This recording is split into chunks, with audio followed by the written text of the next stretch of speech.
Cuando quieran... Bueno, muy bien, ahora sí. Buenas tardes de nuevo a todos y todas, bienvenidos. En esta tarde tendremos esta charla titulada Cuestiones fundamentales en los procesos de consumo. Va a estar a cargo del doctor Walter Krieger. Esta charla ha sido organizada por el Instituto de Estudios Judiciales a través de su Consejo Departamental de Necochea. Y justamente en representación del Consejo de Necochea vamos a escuchar primero al doctor Fabián Loiza, quien preside el Consejo. Así que, doctor. Bueno, muchas gracias. Buenas tardes a todos. Les agradezco la presencia y el acompañamiento en esta actividad. Simplemente para agradecerle a Walter su predisposición para ayudarnos en esta divulgación que hacemos permanentemente, en esta capacitación que hace el Instituto de Estudios Judiciales de la Provincia de Buenos Aires, de la Suprema Corte. Walter es abogado, doctor en Derecho con orientación en Derecho Privado, posgraduado en Derecho y Emergencia Económica por la Universidad Menéndez Pelayo, Coruña, España. Es docente de grado y posgrado en las universidades de Buenos Aires, la UCEMA, la UCA y la UCES. Es presidente del Instituto de Derecho del Consumidor del Colegio de Abogados de San Isidro y director del capítulo argentino de la Asociación Iberoamericana de Derecho Privado. Lo dejo con Walter. Si quieren ir haciendo preguntas, las manejamos a través del chat. Y obviamente, Walter, estás vos en conducción. Como te parezca ir llevando adelante la charla, es todo tuyo. Muchas gracias. Bueno, buenas tardes a todos. Muchas gracias, Fabián, por la invitación. Es un placer participar con la gente de Necochea. No tengo el gusto de conocer, aunque tengo un gran amigo de allá, que Fabián sé que lo conocés, que es Sebastián Baroselli, que es el actual director nacional de Defensa del Consumidor, oriundo de esos pagos. Siempre me promete que me va a invitar y nunca concreta la invitación. Así que bueno, en algún momento tendré que hacer valer el pedido y poder ir para allá. Agradezco además el tema para el cual me invitaron, que es hablar del procedimiento, que hablar de procedimiento implica hablar de acceso a la justicia, ¿no? de los consumidores y usuarios. Me parece ser que el derecho formal, el derecho procesal, el derecho de cómo hacemos realidad estos derechos que están en el fondo, es algo que nos queda muy en el aire, ¿no? Siempre que hablamos de derecho del consumidor, hablamos de los derechos de fondo, de la función protectoria, de los derechos del consumidor, del derecho constitucional que viene del artículo 42, pero ahora, a la hora de bajar esto a un proceso judicial, como que en medio se nos mezcla el proceso de consumo con las normas de los códigos procesales, civiles y comerciales principalmente, y queda todo en una madeja en el aire que nadie sabe bien para dónde disparar. Lo primero que me interesa tener en claro es el contexto en el cual aplicamos el derecho del consumidor, ¿no? El para qué del derecho del consumidor, para entender el para qué un proceso de consumo diferenciado, ¿no? Porque si no, parecería ser que una demanda de accidente de tránsito, un concurso y quiebra y una demanda de derecho del consumidor tienen que tener las mismas normas procesales. Y claramente no, porque atienden a cuestiones diferentes. Claramente, y como bien surge del artículo 42 de la Constitución, lo primero que tenemos que tener en claro es que el derecho del consumidor no está pensado para ser un derecho de iguales. No es un derecho paritario el derecho del consumidor. No va a reconocer una situación de igualdad entre las partes, sino que va a partir del reconocimiento de la existencia de una desigualdad estructural dada por el funcionamiento del mercado entre un consumidor y un proveedor. El consumidor no es igual al proveedor. Y como va a tener una lógica distinta, donde partimos de la base de la existencia de una diferencia estructural, que esta diferencia estructural está dada por la economía, no está dada por el derecho. El derecho del consumidor es una respuesta jurídica a un fenómeno que es económico, social y cultural. El derecho sale a regular las relaciones de consumo porque la manera en que empezó a funcionar el sistema capitalista y la manera en que empezaron a funcionar las relaciones y las vinculaciones jurídicas entre proveedores y consumidores cambiaron en la segunda mitad del siglo XX. El derecho del consumidor no es una novedad del siglo XX. Si vamos a buscar artículos de economía, vamos a encontrar que de Cicerón para adelante todos hablaron de los consumidores. Y hablaron de los consumidores Adam Smith y hablaba de los consumidores Karl Marx, ¿no? Para tener dos economistas bien antagónicos, y todo lo que está en el medio. O sea, siempre el consumidor fue un actor del mercado. El tema es que la segunda mitad del siglo XX lo que pasó es que el consumidor empezó a ser la centralidad de la generación de riqueza. El sistema capitalista funcionaba en la medida en que la gente consuma inclusive aquello que no necesitaba. Entonces, frente a ese fenómeno social y cultural, que no me voy a meter demasiado porque si no se nos lleva la cuestión de los procesos, empezó a generar una desigualdad estructural en el mercado. Esto lo explica desde la economía muy bien Joseph Stiglitz, lo explica Ackerman, lo explica Akerlof. De hecho, a la triada, Stiglitz, Ackerman y Akerlof, les dieron un premio Nobel de Economía en el 2002, justamente por explicar cómo se dan estas diferencias en el mercado y cómo esta vulnerabilidad estructural que tienen los consumidores implica que una mejor protección del consumidor redunda en un mejor funcionamiento de la economía. Y esto lo aclaro siempre para echar por tierra un mito, un prejuicio que hay respecto al derecho del consumidor, que el derecho del consumidor es un invento del socialismo, o traba la economía, o afecta a la producción. Y la realidad es que económicamente desde hace 20 años que sabemos que la protección eficaz de los consumidores hace al mejor funcionamiento de la economía capitalista. Cuanto mejor proteja, no dije cuanto más, cuanto mejor proteja, cuanto más eficaz sea en proteger a los consumidores y usuarios, de la misma manera en que cuanto más eficaz sea en proteger a los trabajadores, mejor va a funcionar la economía. El derecho del consumidor junto con el derecho del trabajo y el derecho de la defensa de la competencia son herramientas reguladoras del mercado. Entonces, para que haya derecho al consumidor tiene que haber consumo, tiene que haber capitalismo. No es un derecho del socialismo ni un derecho del comunismo. De hecho, en el comunismo no puede haber derecho al consumidor porque lisa y llanamente no hay consumo. Entonces, en este contexto de desigualdad estructural es que empieza el derecho al consumidor con una función protectoria. Si leemos el artículo 42 de la Constitución, arranca diciendo que, que los consumidores tienen derecho a la protección de sus intereses. Bien, entonces, derecho al consumidor es protectorio y va a partir de una lógica distinta del derecho paritario, sobre todo del derecho civil, donde el centro del derecho civil es la autonomía de la voluntad y las libertades individuales y el ejercicio y la autorregulación, la construcción de contratos, la libertad contractual, la libertad de contratar, y la va a suplir por el orden público con finalidad protectoria, no cualquier orden público. Un orden público protectorio de normas indisponibles para las partes, donde el juez tiene que aplicar lo que la norma le dice, aun cuando la voluntad del sujeto hubiera sido otro. Lo mismo que sucede en el derecho del trabajo. El derecho del trabajo también se rige por estas ideas de orden público protectorio. Por eso los derechos de los trabajadores son irrenunciables. Lo mismo que los derechos de los consumidores. Por eso la ley va a mandar a decir en el artículo 37 de la Ley de Defensa del Consumidor que, por ejemplo, las cláusulas eximentes de responsabilidad se tienen por no escritas. Si no tuviera esa normativa, claramente un proveedor podría poner un cartel en un estacionamiento diciendo que el local no se hace responsable de los daños que sufran los vehículos ahí, y esto tendría validez. Y claramente no la tiene. Entonces, el derecho del consumidor se basa en una idea de desigualdad de las partes que necesitan ser protegidas porque una es más vulnerable que la otra. Sin perjuicio, además, de que vamos a tener una nueva categoría en los últimos años que va a hablar de los consumidores hipervulnerables.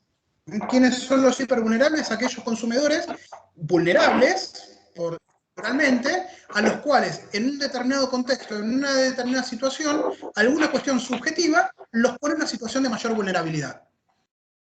Un adulto mayor contratando a través de internet, un chico contratando, un menor de edad, una persona con una discapacidad a la cual no le permiten ingresar a un determinado lugar porque no están las rampas para poder entrar, caso Machandarena de la Cámara de Mar del Plata. Entonces, hay sujetos donde a su vulnerabilidad por ser consumidores, en determinado contexto, se le agrava su vulnerabilidad. Las mujeres en algún contexto van a ser también hipervulnerables, Las mujeres tienen la dificultad de acceder muchas veces a productos que son más caros por el solo hecho de ser destinados a mujeres, o son las que más sufren estadísticamente situaciones de discriminación a la hora de acceder a espacios de entretenimiento, boliches, etc.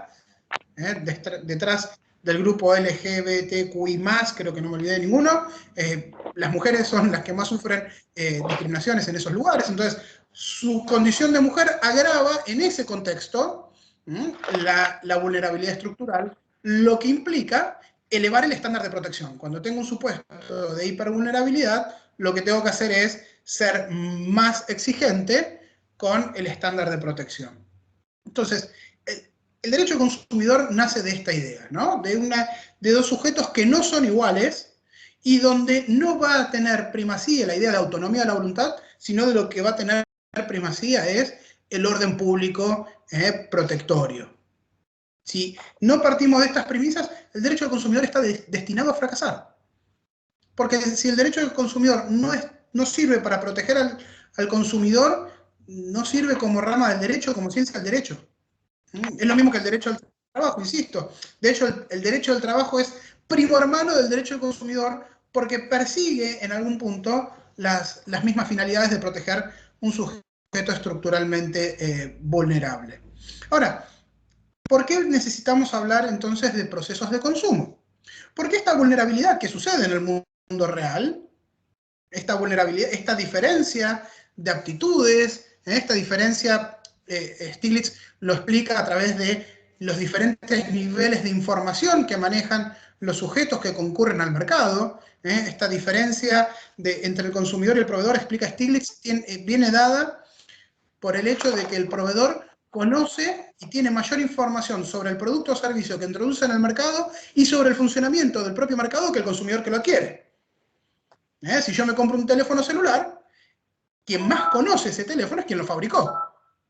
Y quien más conoce el mercado de telefonía celular es el fabricante del teléfono más que el consumidor. Entonces, no tiene que ver esta situación de desigualdad con una cuestión de poderío económico. Quizás podemos encontrar un consumidor que tiene más plata que el proveedor que le está proveyendo el producto o el servicio. Pero aún así la desigualdad viene dada por esta desigualdad del nivel de información. Entonces, esta desigualdad estructural que sucede en la vida real, que ya nadie discute porque la economía lo ha podido mostrar sobradamente, no queda en la puerta de los juzgados. Si no pensamos un proceso de consumo que atienda a estas vulnerabilidades, que atienda a esta fenomenología, la vulnerabilidad, la diferencia, se nos va a colar en el expediente. Es una utopía pensar que la vulnerabilidad del consumidor que sucede en el mercado, que sucede en la vida real, no se traslada al expediente, no se traslada al juicio. Porque si el proveedor tiene mejores niveles de información y nosotros nos ceñimos a las reglas rígidas de la prueba, del que alega un hecho debe probarlo, y vamos a encontrar que el consumidor no va a poder probar, por ejemplo, el mal funcionamiento de un producto, muchas veces, o que el servicio fue prestado de una forma deficiente. Entonces, necesitamos recurrir a inversiones de carga a la prueba, hacer valer el deber de colaboración en el proceso que expresamente el artículo 53 de la Ley de Defensa del Consumidor le pone a los proveedores, para ir orientando el proceso, ahora vamos a ir viendo bajo qué principios, hacia un reequilibrio de esta vulnerabilidad. ¿Por qué? Porque no tenemos dos litigantes iguales, no tenemos dos litigantes paritarios. Piensen que nuestros códigos de procedimiento fueron, más allá de las reformas, pero fueron pensados a fines del siglo XIX. Son un poquito posteriores al Código Civil de Vélez, poquito nada más. Después sufrieron montones de reformas, es cierto, pero la idea imperante que está subyaciendo en nuestros códigos de procedimiento es la idea de dos sujetos autónomos, libres, que van en condiciones de igualdad a un juicio, y un juez que está pensado en un rol que ya no nos sirve. Porque el juez del Código Civil de Vélez era un juez que estaba obligado únicamente a aplicar la norma y nada más. No era un juez que se podía meter en el proceso y que podía meterse a reequilibrar estas situaciones. Y hoy el Código Civil, inclusive el Código Civil y Comercial, manda a los jueces a cumplir otro rol. Porque en el artículo 1 le dicen, bueno, todo muy lindo lo que dicen las normas del Código Civil, pero los conflictos hay que resolverlos adecuando estas soluciones a los principios constitucionales y convencionales. Idea todavía poco tomada en la jurisprudencia del derecho patrimonial. O cuántas sentencias de derecho de daños vemos que se fundan en los tratados internacionales de derechos humanos. Con suerte a veces llegamos a la Constitución y punto, ¿no? Entonces, el rol del juez ya no es regirse por las normas de derecho interno, sino conciliarlas con el derecho constitucional y el derecho convencional. Y además, sobre todo en materia de contratos, un juez que tiene que meterse a restablecer equilibrios contractuales. Fíjense la regla del artículo 960, que habla justamente de las facultades judiciales, ¿no? A mí me gusta decirle que tiene la técnica legislativa del amor no correspondido. ¿Cómo es esto? Me pasaba, ahora ya no, estoy casado, tengo 3 hijos, me pasaba cuando era más joven, ¿no? Invitar a una chica a salir y que la chica me dijera, te quiero mucho, pero como amigo, ¿no? El pero, en la ciencia de la ontología del lenguaje, que es esta ciencia que estudia lo que hablamos y cómo entendemos el mundo a través del lenguaje, el pero funciona como el backspace de la computadora. Todo lo que está dicho antes del pero es como si no se hubiera dicho. Entonces, el te quiero mucho, nada, ¿no? Me quiere como amigo y me dijo te quiero mucho para edulcorarlo, pero no me quiere demasiado, ¿no? El pero lo podemos guardar.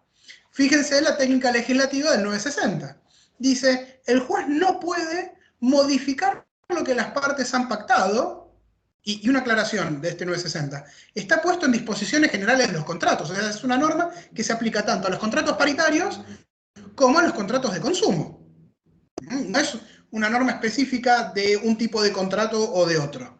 ¿No? Y dice, el juez no puede modificar lo que las partes han pactado, salvo que, ¿no? El salvo que es igual al pero, funciona como el backspace de la computadora. Veamos cuándo el juez sí se puede meter a lo que las partes han pactado.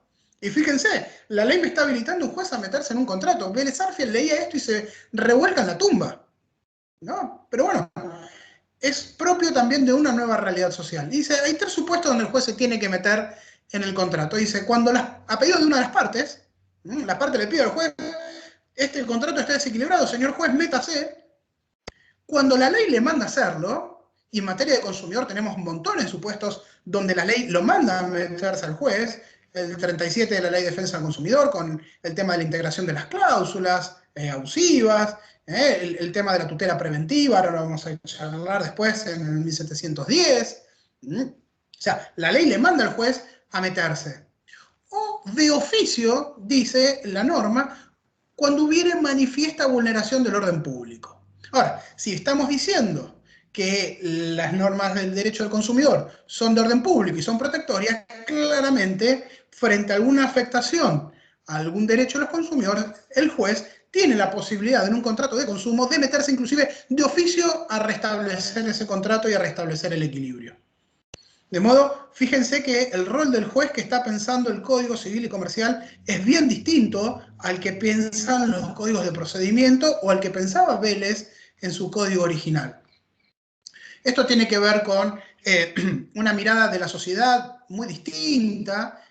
La mirada de la sociedad de Vélez tenía que ver con que aquellos sujetos que contrataban, aquellos sujetos que terminaban en un pleito, eran una porción muy chiquita de la población, porque eran los que sabían leer y escribir, tenían algún tipo de instrucción, que en los años de Vélez era casi el 10% de la población, nada más. Entonces eran sujetos instruidos, libres, iguales, y por lo tanto la mirada de Vélez era ¿por qué tendríamos que tener normas distintas? La mirada de Vélez no estaba equivocada. El problema con la mirada de Vélez es que cambió la sociedad, porque a poquito empezaron las oleadas migratorias, entonces sujetos que no contrataban ahora contratan, sujetos que antes no participaban en los pleitos ahora litigaban, ¿no? Entonces cambió la sociedad y necesitamos adaptar las normas. Lo mismo pasa con el proceso de consumo. No podemos resolver conflictos propios de una fenomenología que cambió por los años 60, pero que se fue profundizando a finales del siglo XX, a principios del siglo XXI, con las normas y con los principios procesales de principios del siglo XX. Porque la sociedad es otra, los procesos son otros, el rol del juez que se espera es otro, el rol de las partes también es distinto. Entonces, necesitamos otras reglas. ¿Qué reglas? Antes de bajar a las reglas, vayamos a los principios. Porque las reglas procesales, en definitiva, no son otras cuestiones que regulaciones de principios generales que podemos utilizar para ir acomodando las cuestiones. Cuando nosotros vemos el artículo 42 de la Constitución, ahí tirado por el fondo, por algún lugarcito del articulado, que bien olvidado por el legislador, hay dos partes que el legislador del 42 se ha olvidado, y que son deudas importantes desde el año 94. El primero es el derecho a la educación al consumo, ¿no? Bien poco se ha hecho para incentivar la educación en derechos del consumidor, en educación financiera, de los chicos, de los grandes y de la población en general, ¿no? Esa es una de las deudas. Pero otra gran deuda dice que el 42, que los consumidores tienen derecho a un proceso eficaz, ¿no? Está ahí el 42. O sea, el derecho del consumidor a un proceso eficaz es un derecho de regambre constitucional. Nos puede gustar o no, pero lo cierto es que está. Y si no nos gusta, bueno, tendremos que modificar la Constitución. Pero hoy por hoy la Constitución nos dice que el proceso del consumo tiene que ser eficaz. Si entramos a Infolev, tenemos la posibilidad de acceder a los debates de la Convención Constituyente del 94 y ver qué discutieron los convencionales constituyentes cuando discutían el artículo 42. Entonces, para ver qué era lo que quería el convencional constituyente, qué entendía el convencional por proceso eficaz, ¿no?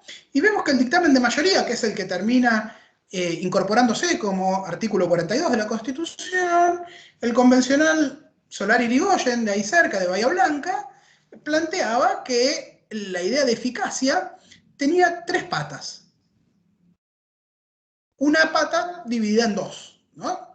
Decía, primero, los procesos del consumo tienen que regirse con celeridad. O sea, tenemos que resolverlos rápido. No podemos tener a un consumidor 5, 6, 7, 8 años dando vuelta con un proceso. La idea de eficacia primero está relacionada con la celeridad, ¿no? Tienen que ser procesos breves. De ahí que tanto la ley 13133 como la ley de defensa del consumidor, en el artículo 53, diga que los procesos de consumo se tienen que regir por el tipo de proceso más abreviado que la ley establezca. Eso es el 53. Y la 13133 dice que el proceso es sumarísimo. Lo que nunca llego a comprender, por qué en la Justicia Nacional y en varios juzgados de la provincia, si la ley dice que el proceso tiene que ser sumarísimo, el juez ordinariza el proceso, ¿no? Y en vez de que esto vaya rápido, le damos 15 días para contestar y todo un periodo de prueba mucho más amplio y demás, ¿no? La ley es clara, el proceso es sumarísimo. Esa es la primera pauta, ¿no? Celeridad. La segunda habla de gratuidad en el acceso a la justicia, ¿no? El consumidor tiene que poder acceder a la justicia en forma gratuita. Y el principio de beneficio de justicia gratuita del artículo 53 lo tenemos que entender con sentido amplio, que es tasa de justicia, como dice la 133, pero también las costas judiciales. Ahí la 13133 contradice un poco el texto del artículo 53.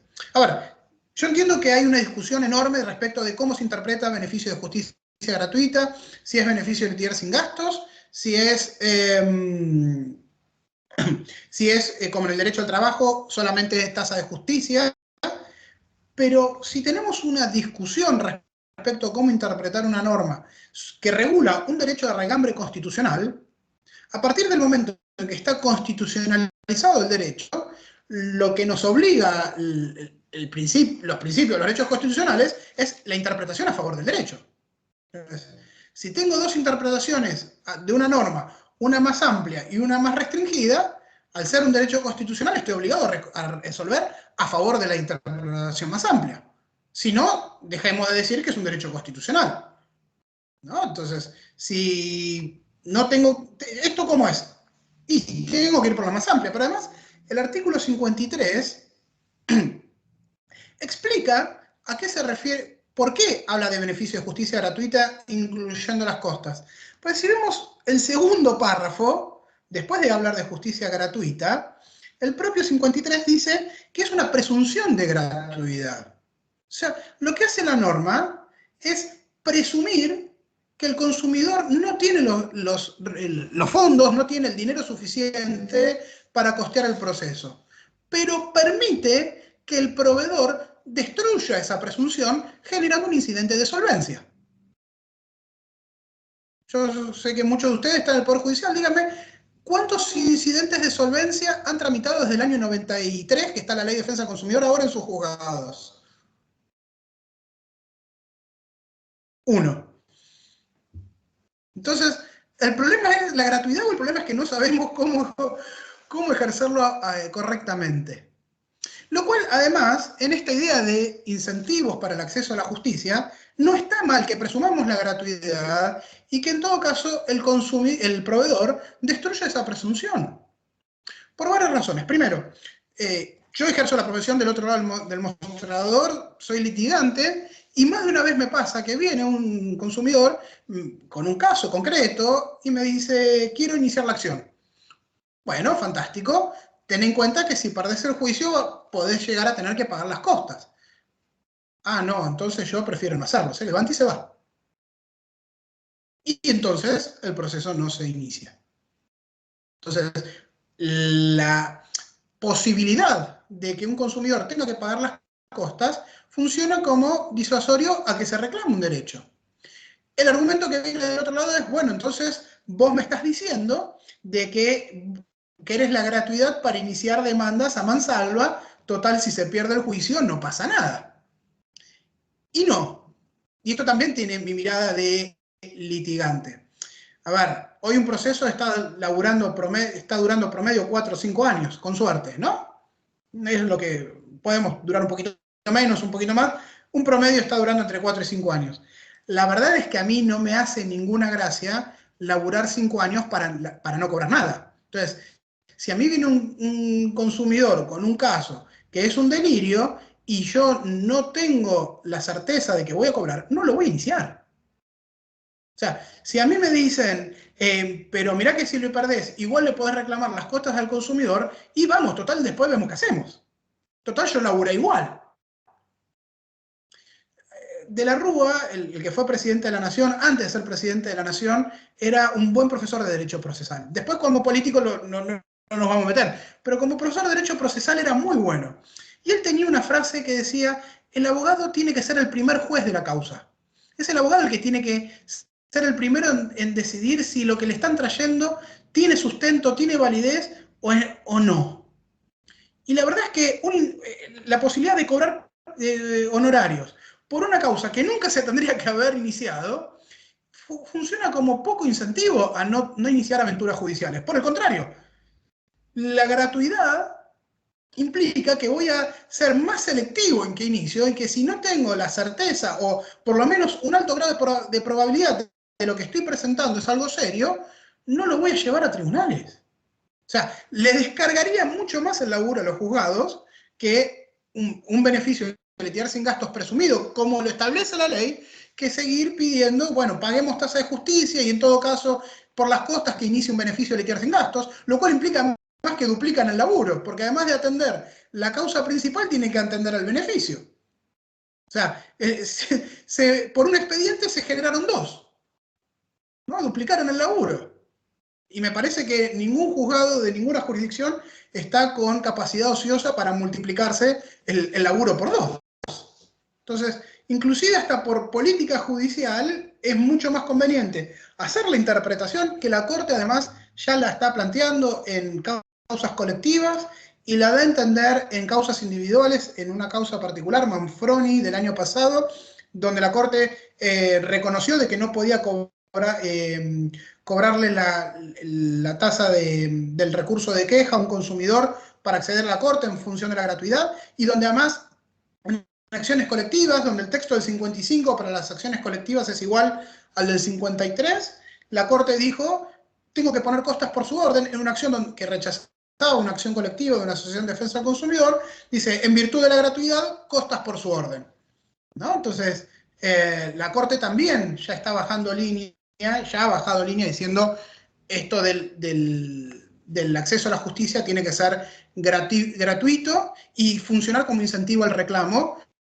colocando al abogado en la obligación o en el rol de, por su propia conveniencia, si se quiere, nada altruista, de no iniciar aquello que no tiene un debido fundamento. Porque si lo hace, laburará para nada, ¿no?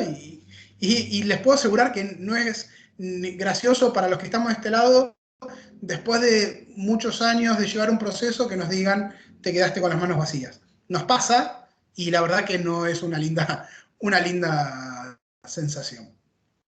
Esa es la segunda pata. La tercera pata va a hablar de la especificidad.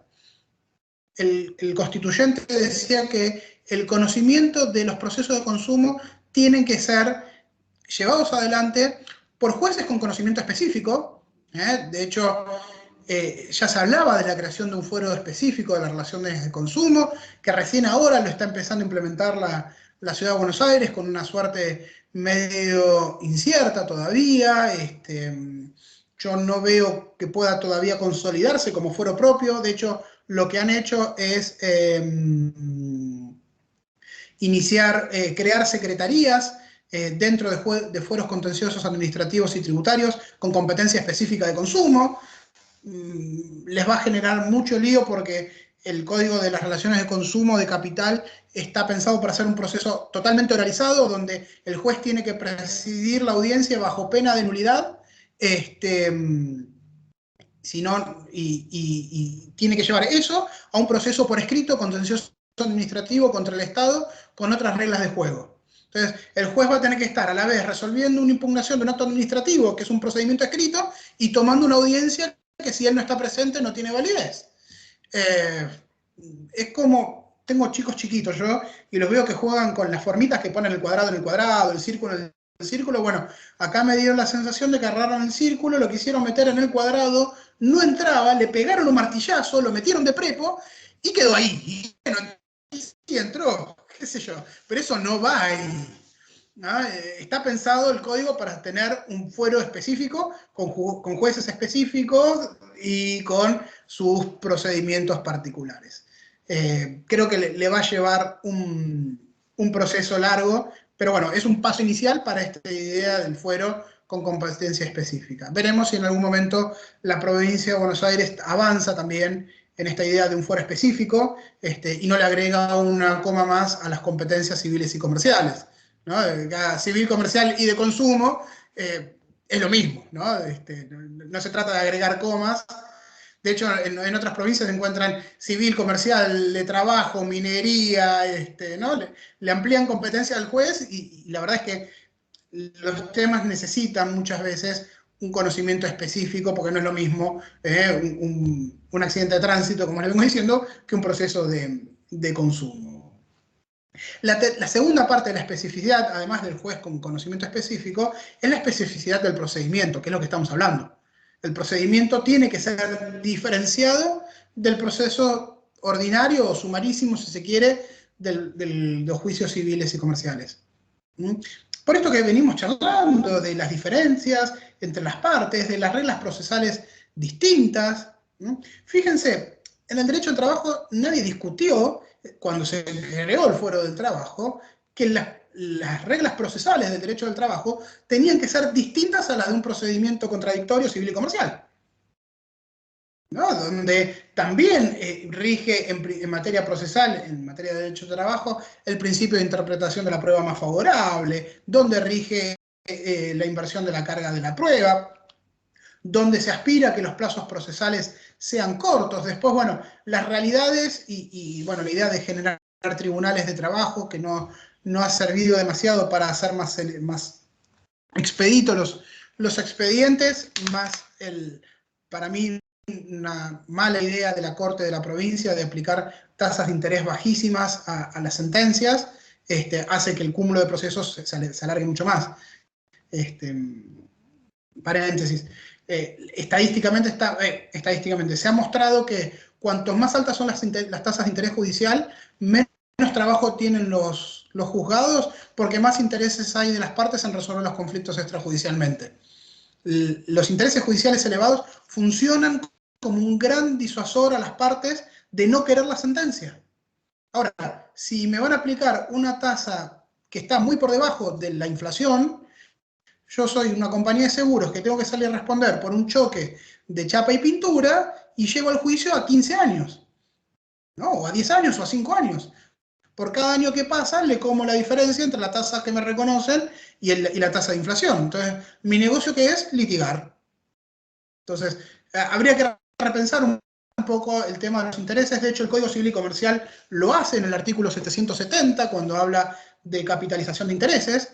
Fíjense que en el inciso B manda a capitalizar a partir de la fecha de notificación de la demanda, y después vuelve a mandar a capitalizar en el inciso C cuando no se cumple con la sentencia. Pero hay una capitalización en el medio que puede generar una diferencia sustancial. Cierro paréntesis y vuelvo al proceso de consumo. Entonces, estos principios, ¿no? O sea, cuando tenemos que ver un proceso de consumo, tenemos estos tres principios que nos baja el constituyente: celeridad, especificidad y gratuidad. A partir de estas tres patas podemos pensar un procedimiento amoldando las normas que tenemos, tanto en la 13.133 como en la Ley de Defensa del Consumidor, a un proceso específico.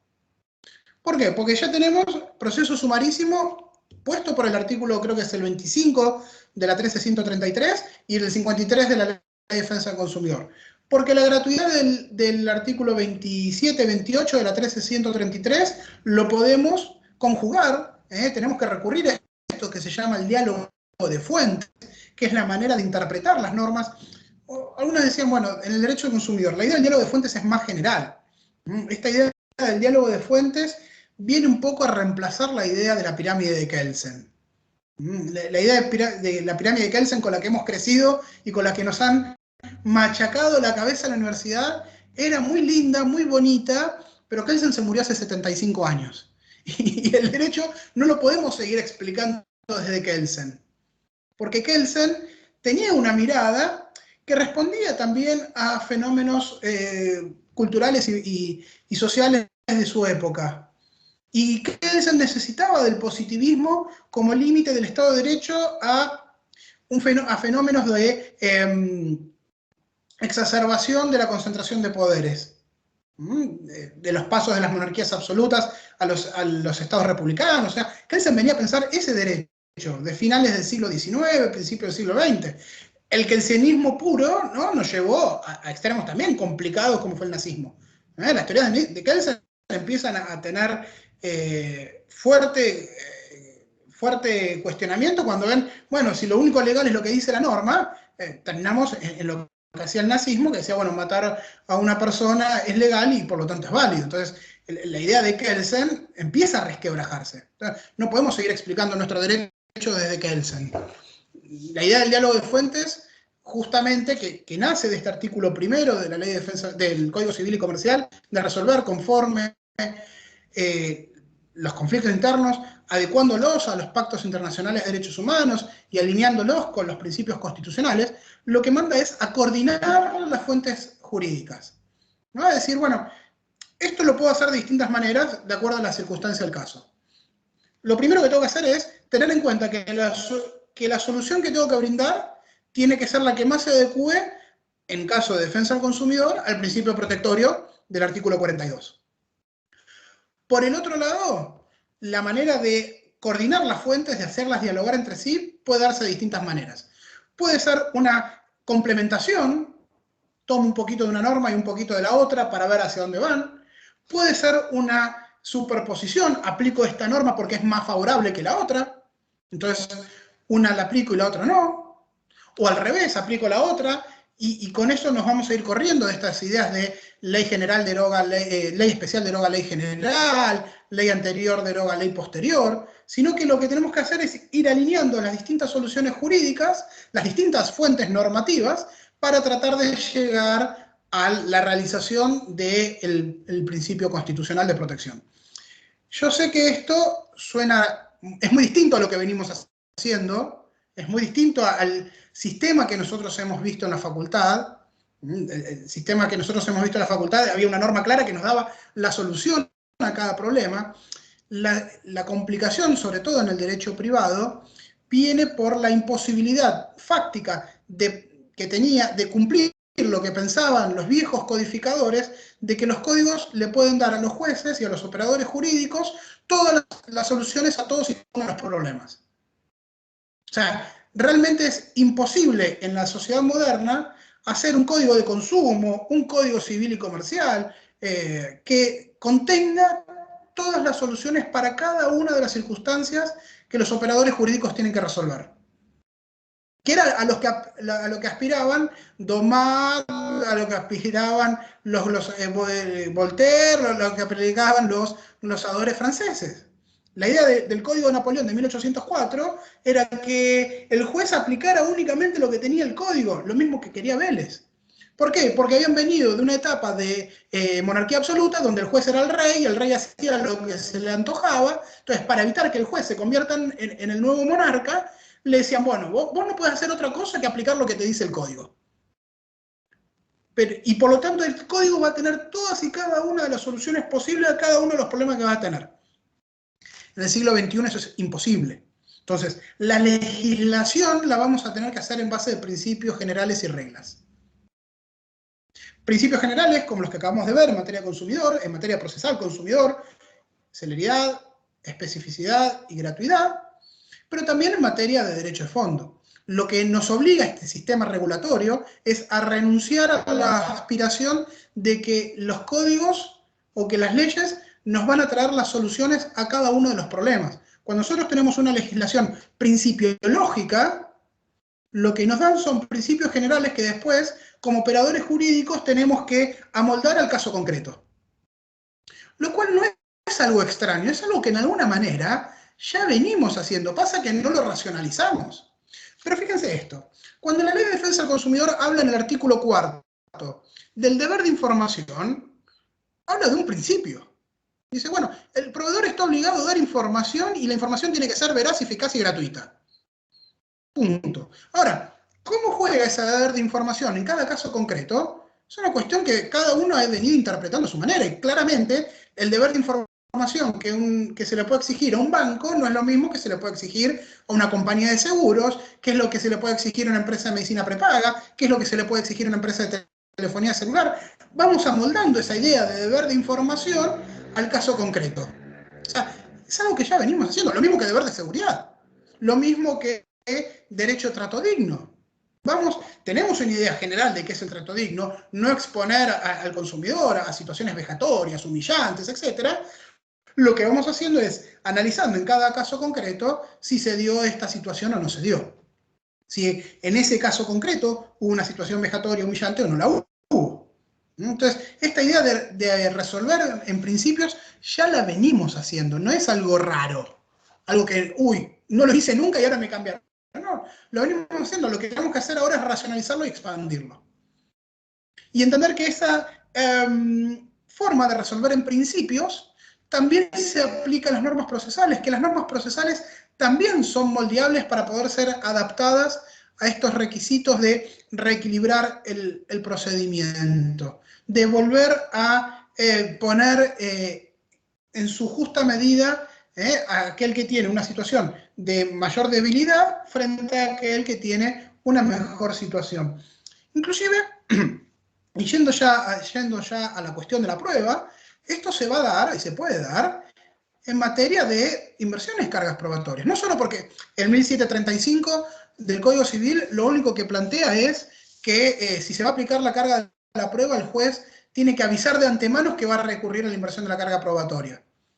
Lo cual implica que con las facultades instructorias, después de la contestación de la demanda, si el juez dice, miren, acá tengo que invertir carga de la prueba, o acá tengo que recurrir a cargas dinámicas, o lo que fuere, el juez lo que va a tener que hacer es darle la posibilidad a las partes de que digan si quieren o no quieren mantener la prueba que ofrecieron o cambiarla. Esto en pos de defensa, del derecho de defensa en juicio, ¿no? Entonces, pues, ¿cuál era la crítica que había a la inversión de la carga de las pruebas? Yo tuve un proceso pensando que el otro tenía que demostrar el hecho y cuando me encuentro encuentro con la sentencia, me aplican inversión de la carga de la prueba. Ah, pero yo sabía que tenía inversión de la carga de la prueba y hubiera ofrecido otra cosa. Entonces, la única, el único freno o la única advertencia que pone el 1735 es, bueno, antes de aplicarlo, démosle la posibilidad a las partes de avisarles, miren, acá se va a invertir la carga de la prueba, o mismo en el primer auto, decir, miren, esto es un proceso de consumo, acá hay un deber de colaboración del proveedor por el artículo 53, así que sepa, señor proveedor, que voy a aplicar inversión de la carga de la prueba o cargas dinámicas, avisarle en el primer auto, de manera que pueda estructurar su defensa en función de este principio. Y ya con eso se puede aplicar tranquilamente. Entendiendo que si yo me compré un teléfono y no anda, quien puede mejor explicar por qué no anda ese teléfono es el que lo fabricó. Y si el que lo fabricó no puede explicar por qué ese teléfono no anda, bueno, habrá una presunción en su contra, ¿no? O sea, la idea de las inversiones de la carga de la prueba implica reconocer que hay sujetos que están en mejores situaciones de demostrar determinadas cuestiones y que por lo tanto le vamos a exigir a ellos que la demuestren. De eso se trata. El 53 habla claramente de... Sí, Fabián, ahí vi que levantaste la mano. Tenés una pregunta en el chat. Ah, perdón. Sí, dice, ¿es necesario agotar la vía administrativa OMIC para poder iniciar la acción judicial? A ver, no es necesario la vía administrativa, lo que sí es necesario es la etapa de conciliación previa. Lo que pasa es que los distintos códigos procesales dan distintas formas de conciliación previa. Puede ser mediación extrajudicial, el acta de cierre de la audiencia de la OMIC sirve como acta de instancia de mediación previa, pero no tengo que esperar a la resolución de la OMIC para iniciar el reclamo judicial. Lo que tengo que haber hecho es agotado la instancia de conciliación previa, ya sea en OMIC, ya sea en mediación privada, en Capital está el COPREC, cualquiera de estas instancias de mediación que reconocen las normas procesales son válidas y mostrando que se cumplió con la mediación previa, sirve. Así que bueno, sigamos con esto de la prueba que les decía. Necesitamos repensar cómo se va a distribuir las cargas dinámicas. Porque si no, muchas veces dejamos al consumidor obligado a probar lo imposible. A probar aquello que no va a poder probar nunca. Y por lo tanto le acentuamos esta vulnerabilidad que decíamos estaba fuera del tribunal. También tenemos que decir que en esta idea del juez metiéndose en el proceso, dirigiendo el proceso, su rol de conciliador es muy importante. La experiencia marca que la mayoría de los procesos individuales de consumo llegan a una instancia judicial porque el proveedor no ha sabido, o no ha querido, o no ha podido dar una respuesta satisfactoria al consumidor antes. Y esto se ve sobre todo en servicios públicos, donde tribunales termina siendo el libro de quejas y el centro de atención al cliente del proveedor, porque como no le dieron bola cuando hizo el reclamo administrativo, no le dio bola cuando le mandó el mail a la empresa, no le dieron bola en un montón de lugares, termina litigando. Entonces, muchas veces, apelando al rol conciliador, no al mediador, al rol de conciliación del juez, donde le puede acercar a las partes las perspectivas del proceso, los riesgos, los pros y los contras, puede facilitar que esto avance y se resuelva extrajudicialmente. En la mayoría de los casos los consumidores no quieren una sentencia, no tienen un interés académico en que el juez o la Cámara o la Suprema Corte de la provincia o la Corte Suprema les resuelva su caso y pasar a los libros de derecho con el antecedente que fijaron. El consumidor lo que quiere es que le devuelvan la plata, le paguen el daño, le resuelvan. Y no le interesa si eso es una sentencia, no un acuerdo. Entonces, también ayuda a recomponer estos intereses, intervenir activamente con esta cuestión de la resolución de conflictos. También ayuda a la celeridad, tomarse el laburo de los abogados y los jueces de decidir objetivamente qué prueba es necesaria. Se ofrecen montones de pruebas testimoniales a veces que son hechos que se prueban con una pericia contable. ¿Para qué voy a necesitar un testigo? traer un testigo para decir que el consumidor sufrió por el incumplimiento del proveedor, y parece como medio un dispendio jurisdiccional, ¿no? Más con lo complicado que está la pandemia tomar una audiencia testimonial, ¿no? Digo, realmente necesitamos que venga un testigo a decirnos que el consumidor la pasó mal porque tuvo un daño y no se lo reconocieron, porque no le dieron la prestación a término, porque le prometieron que le iban a entregarle un auto un día y pasaron 6 meses y no le entregaron el auto. Necesitamos una prueba testimonial para eso. Inclusive el daño moral lo podemos presumir. Y lo podemos presumir pues en materia de consumo, lo decía ya Matilde Zavala de González, lo decía Jorge Moseiturraspe, que en materia de consumidor el daño moral juega con las mismas reglas de juego que tenía el daño moral en la responsabilidad extracontractual. Entonces, también podemos hacer más ágil el proceso, no proveyendo en forma automática todas las pruebas que nos traen las partes, sino leyendo y viendo qué es lo que realmente necesitamos para probar lo que están planteando. A lo mejor con una pericia contable y 2 oficios lo resolvemos. Y no tenemos que estar años y viendo qué pasa, si viene el testigo, no viene, lo vamos a buscar, no lo vamos a buscar. La obligación, siendo estrictos con la obligación del proveedor de poner los libros a disposición. ¿Cuánto tiempo se pierde esperando que la empresa le diga al perito que vaya a tal día, a tal hora, a tal lugar, para ver si existió o no existió un reclamo? Mucho más fácil, intímese a la demandada a subir la constancia digital del reclamo y punto. Con las reglas del 388 de Capital, no me acuerdo, creo que el 388 también de provincia, la documental en poder de la contraria, tráeme la documentación y ya. Y si no la traes, bueno, será una presunción en tu contra. Podemos ir, los jueces, vos tenés la posibilidad de ir limando el expediente para hacerlo más rápido, para no tener que estar años con una producción de prueba que después producimos. Primero que muchos abogados tenemos una mala costumbre de ofrecer prueba de la cual después no sabemos el resultado. Entonces, traemos testigos que después nos declaran en contra, o libramos un oficio y la respuesta del oficio es contraria a lo que esperábamos que contesten y nos tenemos que agarrar la cabeza, o pedimos puntos de pericia que dicen otra cosa. Entonces, es un laburo mucho más interesante, mucho más ágil del proceso, ponernos a ver qué es lo que realmente sirve. Esto es el principio de celeridad. Entender que no hay soluciones universales a los procesos, sino que cada proceso necesita una solución particular, que cada proceso es un universo, que no todos los accidentes, así como no todos los accidentes de tránsito son iguales, no todos los reclamos de consumo son iguales.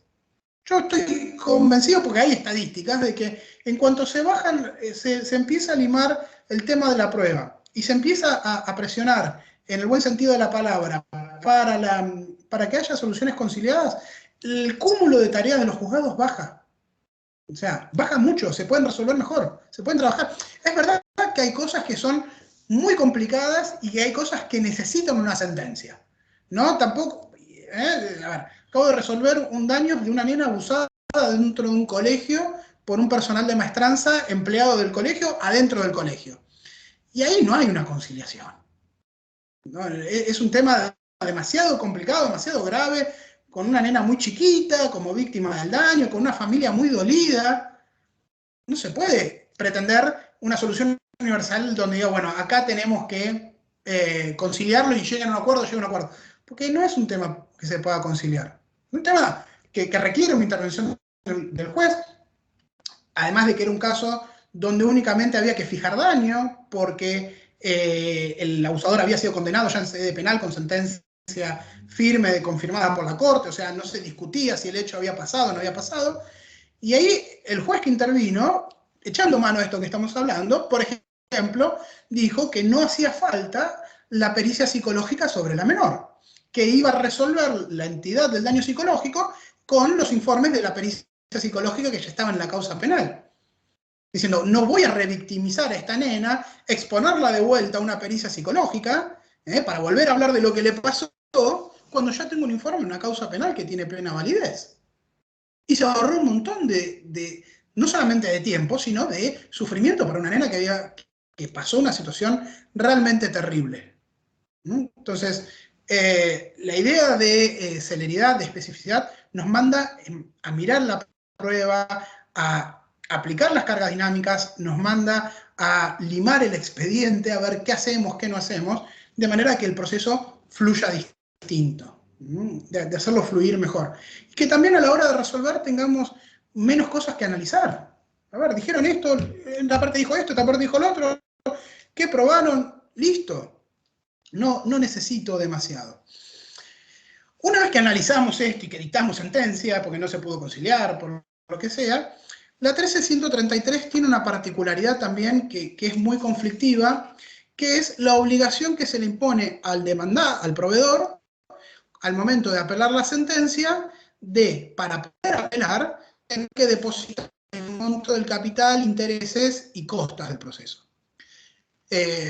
Acabo de conciliar en Mar del Plata un juicio de una acción colectiva muy grande, donde el monto de condena era astronómico, ¿no? Estamos hablando de 9 ceros. Unos cargos que había cobrado el Banco Patagonia, que tenía que restituirles, ¿no? 3 y 9. Tenía que devolverle. Imagínense que el derecho de apelación del banco está supeditado a 9 ceros, más las costas del proceso, más los intereses. Me parece que esa norma lo que busca es disuadir conducta, utilizar el recurso de apelación para estirar más el proceso. La idea del solve repete a mí personalmente no me gusta para situaciones que no sean claramente impositivas, que es para lo cual fue pensado el solve repete, ¿no? Cuando tengo una deuda con la FIP, con ARBA, o con el municipio, si me cobran de más, tengo que pagar y después repetir lo pagado. Esta idea del solve repete se nos ha metido en los procedimientos administrativos primero y ahora en los judiciales, con la idea, bueno, pagá y después repetí y después reclamá. Yo, por más protectorio que quiera hacer de los consumidores, dudo de si esto es válido o no lo es. A mí me gustaría mucho más, me dejaría más tranquilo decir que en todo caso el recurso de apelación tiene efecto devolutivo, no tiene efecto suspensivo, permitir al consumidor eventualmente ejecutar la sentencia de primera instancia si cree que tiene razón y que la sentencia en las instancias superiores no va a ser revocada, y ya. Pero obligar al pago del capital, intereses y costas de antemano como prerequisito para apelar me hace mucho ruido. Me hace mucho ruido acá y me hace mucho ruido cuando alguien tiene que recurrir a una resolución administrativa donde le imponen una sanción, ¿no? Bueno, pagame la multa y después podés acceder a la instancia judicial. No le veo el sostén constitucional, salvo cuando se tratan de cosas tributarias, donde ahí sí el principio es el solve repete, esto de pague y después repita. Pero forzar en un proceso judicial a un solve repete, no. La Corte de la Provincia todavía no se ha expedido sobre el tema, la jurisprudencia de las cámaras va y viene, algunas han dicho que esto es válido y que es constitucional, otras las han puesto en tela de juicio, también depende mucho del departamento judicial. Mar del Plata ya tiene dicho hace mucho tiempo que esto es válido, por ejemplo. San Isidro tiene salas que sí, salas que no. Así que depende también de los criterios de las salas de los departamentos judiciales. Yo insisto, me parece que la 13133 sería mucho mejor si plantea una cuestión de efecto devolutivo del recurso que permita al actor que ganó el proceso en primera instancia ejecutar la sentencia, o eventualmente la traba de medidas cautelares como tenemos, ¿no?, en los procesos ordinarios, donde el que tiene una sentencia favorable de primera instancia, mientras transcurre la segunda instancia, aun cuando tenga un efecto suspensivo la sentencia, puede pedir una medida cautelar para asegurar el cumplimiento de esa sentencia. Parece que ahí tenemos herramientas válidas para poder asegurar el cumplimiento y no necesitamos obligar a pagar, que además es un pago que juega en contra del consumidor, porque queda ahí depositado, pero no lo puede retirar. O sea, ¿a dónde va esa plata? ¿Para qué queremos esa plata ahí? ¿No? Digo, está obligado a pagar el capital, los intereses y las costas, pero para que queden ahí eventualmente invertidas en un plazo fijo, con la baja rentabilidad que tienen los plazos fijos, ¿no? No le veo mucho el sentido. Me parece que se debería resolver de otra manera. No sé si alguien quiere hacer una pregunta hasta ahora. Vamos. ¿Alguna opinión? ¿Alguna duda? Llevamos 1:05 en continuado, así que...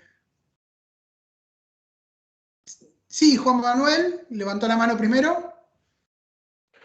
Sí, Walter, ¿cómo te va? Un gusto. Primero, agradecido y la verdad que venís con un dinamismo y una cuestión que muy enriquecedora. Una colaboración en esto de las pruebas y a ver qué te parece, porque en este momento tengo como abogado litigante 2 procesos en trámite, recién iniciaditos. Uno le dieron curso por la vía sumaria, y en el otro sí tomaron el proceso sumarísimo, pero además en Dolores, como hay una particularidad que tiene el departamento que está poniendo en práctica la oralidad en los procesos, tomó ese proceso así de oralidad, donde va a haber una audiencia de depuración de pruebas, que me parece muy interesante, porque si algo nos falta a los abogados es seguir capacitándonos en el derecho consumeril, pero tener en cuenta lo que vos decís de no aportar pruebas que no tienen sentido, y nosotros mismos somos los que alargamos el proceso. Entonces, en este caso particular, no solamente tomado el proceso sumarísimo como corresponde, sino además que de trabada litis va a haber una audiencia de depuración de prueba y conciliatoria dentro del propio proceso, para ver si lo podemos resolver ahí nomás, y las pruebas que no son, digamos, que no tienen ningún lugar, se dejarán de lado, y si no hay acuerdo de partes, el propio juez tiene la facultad de esto en el proceso. Me parece muy interesante, pero seguir capacitándonos en esto, porque coincido plenamente con vos en que nosotros mismos, los abogados, a veces alargamos los procesos sin sentido. Sí, totalmente. A ver, creo que nos hemos acostumbrado a tengo que probar de todo por las dudas. Entonces, por las dudas que falte algo, meto esta prueba, y por las dudas de que falte, meto al testigo, y por las dudas de que falte... Y con ese por las dudas, generamos, a veces, no solamente lo alargamos, sino que lo complicamos. Lo complicamos desde 2 lugares. De esto de, primero, que ofrecemos pruebas que no sabemos cuál va a ser el resultado, y nos termina jugando en contra. Y lo complicamos porque después, a la hora de resolver, le ponemos tantas cosas arriba de la mesa al juez que, ¿por dónde empezamos? ¿No? Si el juez tiene la facultad de decidir, bueno, de toda esta prueba voy a utilizar esta y esta porque es la que necesito. No está obligado el juez a tomar todas las pruebas producidas para resolver la cuestión. Simplificámoselo también, ¿no? Digo, en pos de, no solamente de la celeridad en los tiempos, sino de tratar de... Había un monje escocés, Ockham, que decía, cuando la explicación más sencilla suele ser la verdadera, ¿no? Entonces, cuando más complicamos las cosas, a veces más difícil es que nos den la razón, ¿no? Digo, normalmente, decía Culture, cuando haces las cosas más sencillas puede que te den la razón aun cuando no las tengas. En cambio, si las haces más complicadas, aun cuando tengas la razón, puede que te digan que no. Entonces, parece que la simpleza juega a favor de todos. Rodrigo. Bien. Sí, buenas tardes, ¿cómo le va? Yo le quiero hacer una duda, pero más a nivel práctico, porque a lo mejor en un primer despacho pueden haber visto que se les pongan que no funciona lo normado por el artículo 53, se le da traslado sumarísimo, lo visitan la ley de defensa del consumidor y todo. Pero hasta cierto punto, ¿no llegaría a jugarlo en contra incluso a la parte actora? El hecho de que los plazos se acorten tanto, de que si hay excepciones, en teoría no debería haber, pero por una cuestión de amplitud capaz que se las pueden llegar a admitir, y el traslado va a ser mucho mucho menor tiempo. O sea, ¿usted qué experiencia tuvo a lo largo de un proceso y qué opinión tiene de cómo debería ser el proceso bajándolo a la tierra, porque siempre el demandado se va a querer oponer a ese proceso, me parece a mí, ¿no? A ver, yo creo que los plazos tienen que ser breves. A ver, como primera medida, cuanto más estiremos los plazos, más va a durar el proceso, esto por lógica. Más allá de eso, vos fijate que el texto del artículo 53 dice que el actor, si considera, el consumidor, si considera que el proceso es muy complicado, puede él pedir que le ordinaricen el proceso. El problema que tenemos en Capital principalmente es que los jueces dicen, bueno, si el consumidor lo puede pedir, esto implica que yo lo puedo hacer de oficio, y ordinarizan el proceso de una, ¿no? Y la norma habla de a pedido de parte, no de oficio. Es una interpretación medio tirada de los pelos de la norma, pero bueno, yo creo que la regla debería ser el proceso sumarísimo. Después, si por la complejidad del caso real necesitamos ordinarizarlo, bueno, se puede discutir, decir, bueno, a ver, acá hay que citar a un tercero porque tiene que intervenir una compañía de seguros, acá tenemos que producir alguna prueba en el extranjero y necesitamos otros plazos. Bueno, ahora, el problema está en que la regla pasa a ser lo ordinario y la excepción el sumarísimo. Porque el sumarísimo no solamente te acorta los plazos, te saca no necesitas alegar para dictar sentencia, los plazos que tienen también los tribunales para resolver es más acotado. O sea, el acortamiento de los plazos en un proceso sumarísimo no es solamente para la parte, es también para los tribunales. La sentencia en un proceso sumarísimo tiene que salir en 10 días. Y a ver, entiendo que el cúmulo de tareas a veces hace que sea imposible para los tribunales cumplir con los plazos que le pone la propia norma, ¿no? Pero también la idea del proceso sumarísimo implica un acortamiento de los tiempos que tiene tribunales para resolver. De ahí que también el proceso debe ser más rápido. Entonces, yo creo que el sumarísimo tiene buenas respuestas para ir acercándonos a este ideal de celeridad. Me parece también, como decía recién Juan Manuel, que creo que era el que había levantado la mano antes, que la intervención de las audiencias orales también sirve mucho para acercar el proceso.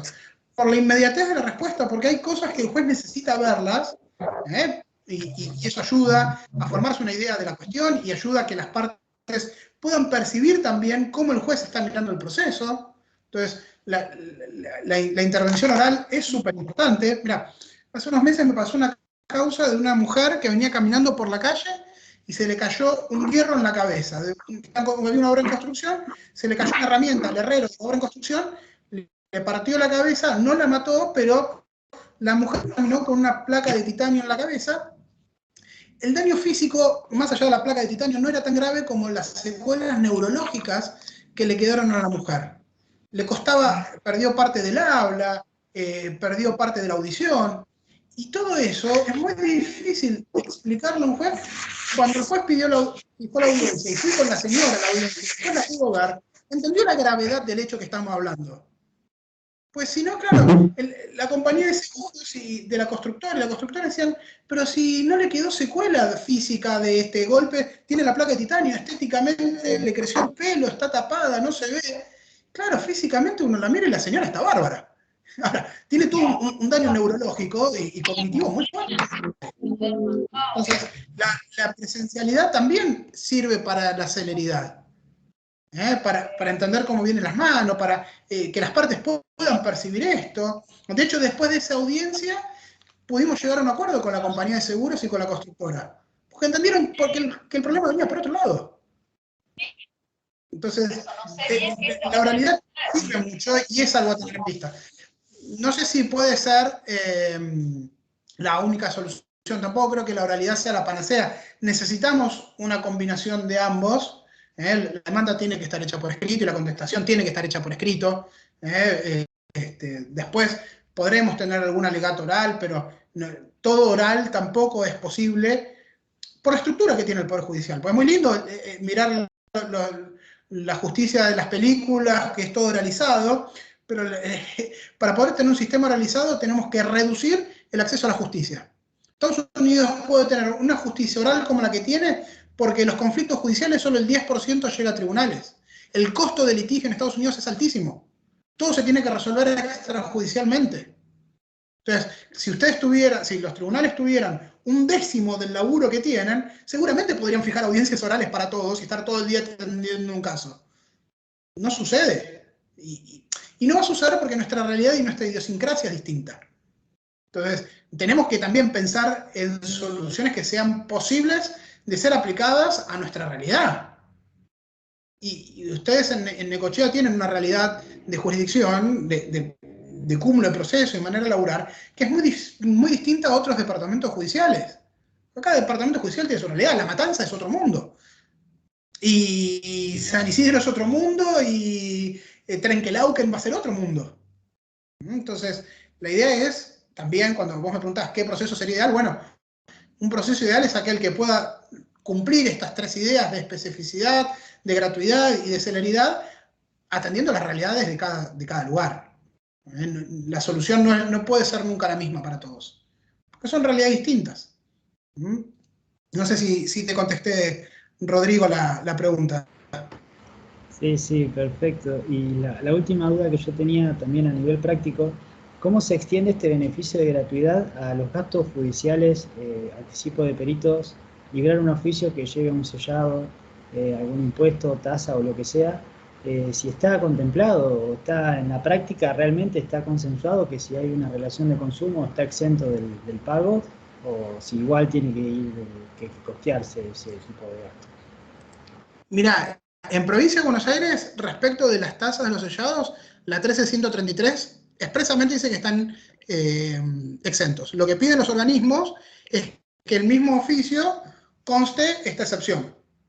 Entonces, el tribunal al librarlo, o el abogado al librarlo, si es un oficio por el artículo 400, tiene que dejar constancia que se trata de un proceso de consumo y que por el artículo, creo que es el 20, ya te digo el número exacto, el 22, no, el 20, perdón, el 25 está exento del sellado y de los pagos. Respecto a las costas judiciales es lo que veníamos charlando. La gran discusión es, respecto de los anticipos de los peritos, la praxis lo que viene planteando es, bueno, a ver, si en el peritaje están interesados tanto el consumidor como el proveedor, que el anticipo de gastos lo dé el proveedor. Además, convengamos que los anticipos de gastos tampoco son sumas ultramillonarias. ¿Cuánto se está dando en concepto de anticipo de gastos? ¿2.500, 3.000, 5.000 pesos como mucho?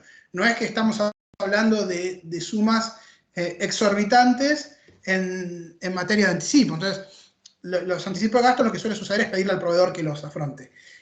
Y en materia de costas, la de los auxiliares de justicia, independientemente del resultado del pleito, la auxiliar de justicia la puede reclamar el proveedor. Después, y respecto, o sea, el auxiliar de justicia no me parece que tenga que quedarse sin cobrar, porque si no nos quedamos sin auxiliar de justicia. Respecto a los abogados, yo entiendo de que si hay rechazo a la demanda, la solución que está viniendo siempre es costas por su orden, ¿no? Por el artículo también 25, 26. Ahora, la costas por su orden nos deja parados en esto que charlamos hace un ratito, de que el abogado inició una demanda que sabía que no tenía ningún asidero, total, si perdía le daban el derecho a cobrarle honorarios a su propio cliente. Y a ver, yo estoy convencido de que los abogados tenemos un deber de información con nuestros clientes, independientemente de que no sea una relación de consumo, ¿no? Si nosotros lo vamos a embarcar a un cliente en un proceso judicial, le tenemos que avisar de antemano cuáles son los riesgos. Y si vos le avisás a tu cliente, mirá que si vos iniciás el juicio y perdés, me tenés que pagar, muchas veces vamos a encontrar que el cliente no lo va a querer iniciar. Y ahí volvemos a la discusión anterior de acceso a la justicia y si esto va de la mano de la idea de fomentar que el consumidor ejerza sus derechos y haga sus reclamos. Entonces, ahí está la discusión. Fabián. Sí, no sé si en el ratito que te queda de charla lo vas a hacer mención, pero me interesaba que dieras tu opinión sobre las medidas cautelares específicamente en la verosimilitud del derecho, ¿qué influencia tiene cuando el asunto es del consumidor, digamos? ¿Cómo sopesamos esa cuestión? Bien, sí, era el tema que me quedaba para este ratito. Me parece que lo primero que tenemos que marcar es, hay que diferenciar entre medidas cautelares y tutelas preventivas del 1710, ¿no? Porque los requisitos son distintos y a veces se confunden porque las medidas del 1710 también a veces importan un prejuzgamiento, si se quieren, con muchas comillas, ¿no? Obviamente que no. A ver, en la medida cautelar, como bien decías, vos tenés que mostrar la verosimilitud en el derecho, el peligro en la demora y eventualmente una contracautela si corresponde o no corresponde. La ponderación de la existencia o no de la verosimilitud en el derecho va a ser en función del caso concreto y de ver qué posibilidad tiene eso de avanzar o no de avanzar hacia un resultado positivo, pero recordando además que las medidas cautelares tienen una finalidad muy específica, que es el aseguramiento o de la prueba o del cumplimiento de la sentencia que se dicta al final del proceso. Vos dictás un embargo para asegurarle que el consumidor o la parte, olvidémonos de un proceso de consumo, al final del proceso tenga con qué cobrarse, que cuando quiera ir a cobrarse no desaparezca. O porque es necesario preservar una prueba, que haya una prueba informática, un registro informático que puede ser eliminado, entonces haces una prueba anticipada para rescatar ese archivo o ese registro antes de que desaparezca. Ahora, cuando vos vas a una tutela preventiva, los requisitos son otros.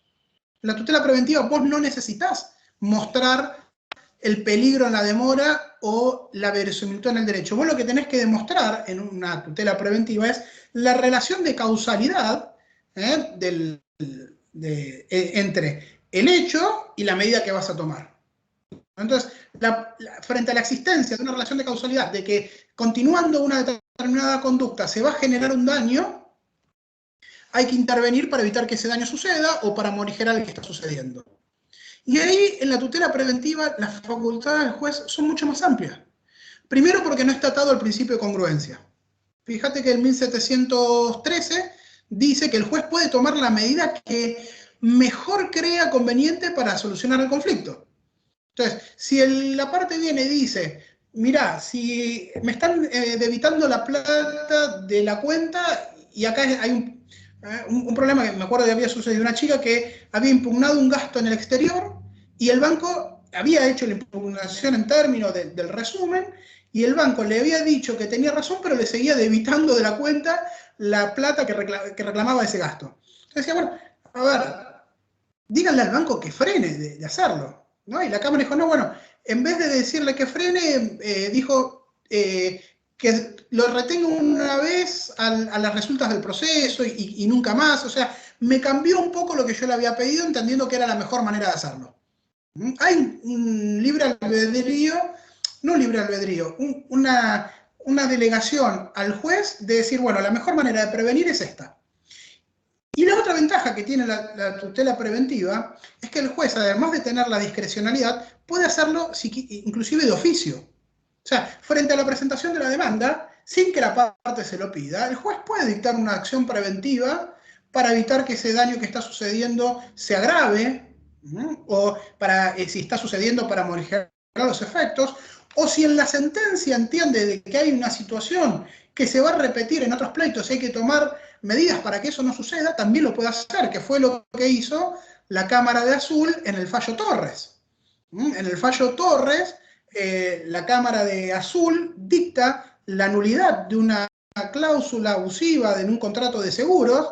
El caso era, Torres era policía, tiene un accidente yendo a trabajar en la moto, le reclama al seguro que le pague los daños por su seguro tenía un seguro personal, le reclama al seguro que le pague los daños por el accidente que había tenido, y la caja, que era la compañía de seguros, le quiere poner una cláusula del contrato que decía, no, la circulación en moto está excluida de los supuestos de cobertura de la póliza. Y Torres lo que decía es, a ver, el 90% de los policías vamos a trabajar en moto. Si vos me pones una cláusula así, me estás eliminando el mayor factor de riesgo que tengo de ser asegurado. O sea, esto y un no seguro es casi lo mismo. Pues a ver, voy a laburar, tengo en moto, me vuelvo en moto. El 90% de los policías trabajamos de la misma manera, en azul. Si vos excluyes de cobertura los daños por accidente de moto, me estás cobrando un seguro que no me va a responder casi nunca. ¿Qué me va a responder? Si me caigo de la escalera en mi casa, nada más. La Cámara de Azul le dio la razón a Torres, excluyó la cobertura, declaró la nulidad de esa causal de exclusión de cobertura, mandó a la compañía de seguros a pagar, pero además, apelando a esta función preventiva, de oficio le mandó una comunicación a la Superintendencia de Seguros de la Nación diciéndole, mire, ustedes como órgano regulador tienen que sacar esta cláusula de los contratos. Para que en los contratos futuros no volvamos a tener esta situación. Entonces, la tutela preventiva permite no solamente el apartamiento del principio de congruencia, cosa que las medidas cautelares no me permiten. Si viene una parte y me dice, quiero la inhibición general de bienes, el juez te dice sí o no. No dice inhibición general de bienes no, pero embargo sí. ¿No? Salvo que haya un pedido de sustitución, salvo que haya, o que el juez considere que hay una manera de trabar otra medida cautelar menos lesiva, dice la norma, para los derechos del afectado. Ahora, la tutela preventiva tiene estos principios. Lo único que necesito demostrar es la existencia de una relación de causalidad entre una conducta y un daño para intervenir y hacer cesar. Y lo otro que hay que tener en claro de la tutela preventiva, a diferencia de la medida cautelar, es que está pensada como un proceso autónomo. El tema es que los códigos procesales no se han ayornado a la par del código del 2015. Entonces, el código 2015 trae un montón de acciones que todavía los códigos, por ejemplo, de sorteo de demandas, no los tenemos, o mismo los códigos procesales no están previstos. Pero la tutela preventiva está pensado para ser un proceso autónomo que se agote en sí mismo. La idea de la prevención del daño es que el juez toma la medida para evitar que el daño suceda, para morigerar el que está sucediendo o hacerlo cesar, y se acaba el proceso ahí. Si después el afectado por el daño quiere reclamar la reparación de los perjuicios, eso es un proceso aparte. Ahora, ¿puedo hacer una tutela preventiva dentro de un proceso de daño? Sí, claro que puedo. Pero lo que estoy mirando es algo distinto. Entonces, no necesito demostrar que voy a tener razón en mi pretensión resarcitoria para que me den la razón de hacer cesar el daño. Esto se ha discutido mucho, lo ha empezado a discutir mucho la Cámara Civil y la Corte con el tema de los daños por publicaciones en Google, en Yahoo. Que yo le diga, que yo pida una tutela preventiva diciéndole a Google, a Yahoo, baja esta publicación porque me está generando una afectación, no implica que yo después tenga la razón en un derecho resarcitorio. El proceso resarcitorio tendrá sus particularidades, tendrá sus cuestiones que no las vamos a discutir hoy, pero digo, es un buen ejemplo para mostrar cómo puedo tener una razón en una tutela preventiva, decir, bueno, el daño que me está generando hay que hacerlo cesar, hay que bajar esa publicación, el caso de las modelos que aparecían en las páginas de acompañantes y demás. Entonces, hacemos bajar esa información. Ahora, si después hay que reparar daños y perjuicios, es otra discusión. Entonces, me parece que a los fines de la protección, muchas veces es más útil la tutela preventiva que la medida cautelar. Pues la medida cautelar es esto, tomo acciones en función del aseguramiento del cumplimiento de la sentencia. O sea, me tengo que asegurar que después cuando resuelva el caso, el que quiere cobrar tenga dónde cobrarse, o que esto no funcione, o que la cosa esté en su lugar y para eso pide un embargo. ¿No? Son cosas distintas, ¿no? Entonces, no hay en la verosimilitud del derecho una necesidad de ponderar distinta la situación, que era lo que vos preguntabas, Fabián, si se trata de un proceso de consumo o no. Es una cuestión del caso concreto. De qué posibilidad tiene después ese procedimiento de llegar a buen puerto o no. Ahora, si lo que me están pidiendo es una medida cautelar, pero en realidad lo que están queriendo buscar es que hacer cesar un daño, una medida cautelar innovativa, o lo que fuere, bueno, quizás se puede reconducir la cuestión hacia la tutela preventiva del 1710, 1712 y del 1710 al 1713. ¿Se entendió? ¿Era por ahí la pregunta? Sí, excelente, sí, muchas gracias. Bien. ¿Alguna otra pregunta? ¿Un comentario? Bien. Yo, Fabián, de mi parte, largué todo lo que les tenía para contar de este tema. Podríamos hablar mucho más de derecho de fondo, pero eso ya nos va a llevar otra charla, que cuando quieras va a ser un gusto. Reviso a ver si hay alguna otra pregunta en el chat, creo que no. Por mi parte, simplemente agradecerte otra vez la predisposición primero, la calidad de la charla, el ritmo que le pusiste, como decía un colega recién, que ayuda mucho a seguir el tema. Si no tenemos otra pregunta, nada más que despedirte entonces, y bueno, será hasta la próxima sin duda. No va a ser la primera, esta Dale. y la última. Es solo la primera. Muchísimas gracias y espero que las próximas puedan ser presenciales. Te tomo la palabra de ir a conocer Necochea. Ojalá así sea. Te dejo un abrazo virtual por ahora y ya nos estrecharemos en uno presencial. Un abrazo grande, cuídense. Gracias.